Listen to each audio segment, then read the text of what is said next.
John and reading in chapter 6. John chapter 6. We're going to read the first 14 verses of this chapter. John 6, verse 1. After this, Jesus went away to the other side of the Sea of Galilee, which is the Sea of Tiberias. And a large crowd was following him because they saw the signs that he was doing on the sick. And Jesus went up on the mountain, and there he sat down with his disciples. Now the Passover, the feast of the Jews, was at hand.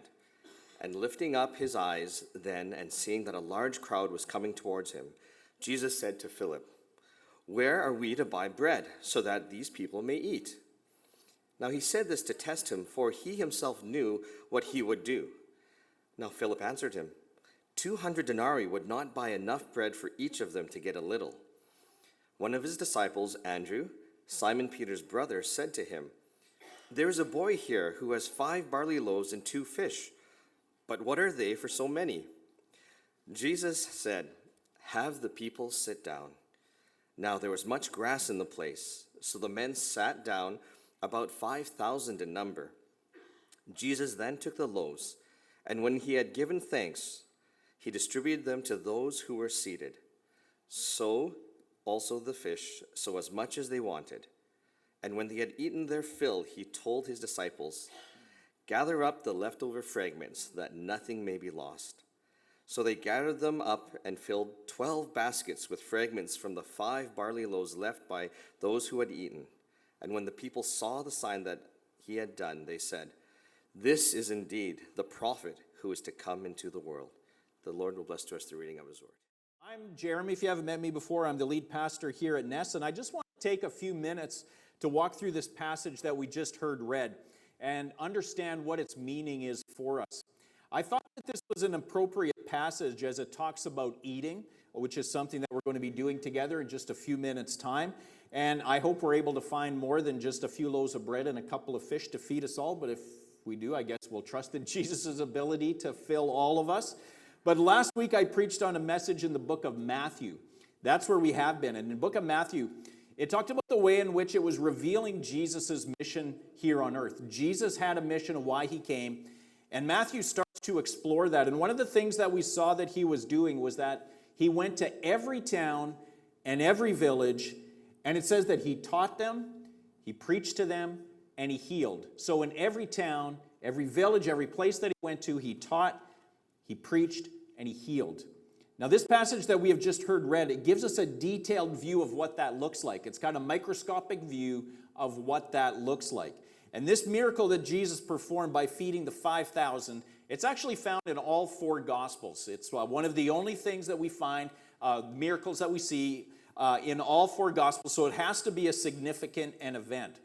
And in the book of John, it's not just called a miracle, though. Here we find it called a sign. It's the difference between a miracle and a sign.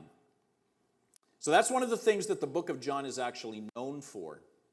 It contains details of 7 of Jesus' miracles, and it calls them signs. Now, what's the difference between these two things? Well, a sign had a deeper meaning. A sign kind of had a depth of meaning that went beyond it just being a miracle. It was a miracle that Jesus performed that pointed to a greater reality. It showed something beyond the miracle. So Jesus miraculously feeds 5,000 people. And that's cool enough as it is, but it also shows an even greater meaning of who Jesus is and what it is that he came to accomplish. It wasn't to only fill people up physically. So on a day when we are going to strive to fill you up, we hope this greater meaning will hit home and sink into your heart. So let's begin by taking a look at the setting that this miracle happened in that we just heard being read. And so if you have your Bibles, you can turn to John chapter 6. And we'll be going through kind of the whole chapter as we go through this message this morning if you want to take a look back and forth. And at this time, we know that Jesus was going from place to place. I'm going to plug this in just in case my mic is going to cut out. So we know that Jesus was going from place to place. He was teaching, he was preaching, he was performing miracles, he was healing people. And bit by bit, more and more people started following him. So as he did this, we see more people start to gather around Jesus. Great crowds now are beginning to gather around him so that wherever he went, they were pressing in on him from every side. And ultimately, these people were not coming because they were only physically hungry, but because they were spiritually hungry as well. They saw the signs, they saw the miracles, and how Jesus was healing the sick, and they were in awe. They're like, who is this person? What is he up to? What is he doing? I want to see it for myself. And we see this interplay between what it means to be physically hungry and what it means to be spiritually hungry. Because hunger has always been a great way to describe that yearning that we all have for purpose, for meaning, and for satisfaction. I don't think there's anybody who's alive that doesn't have this great yearning within themselves to find meaning and satisfaction in life. What am I here for? What is this all about? And it drives us, it compels us. And so Jesus, he sees all of these people here. They're all on this hill.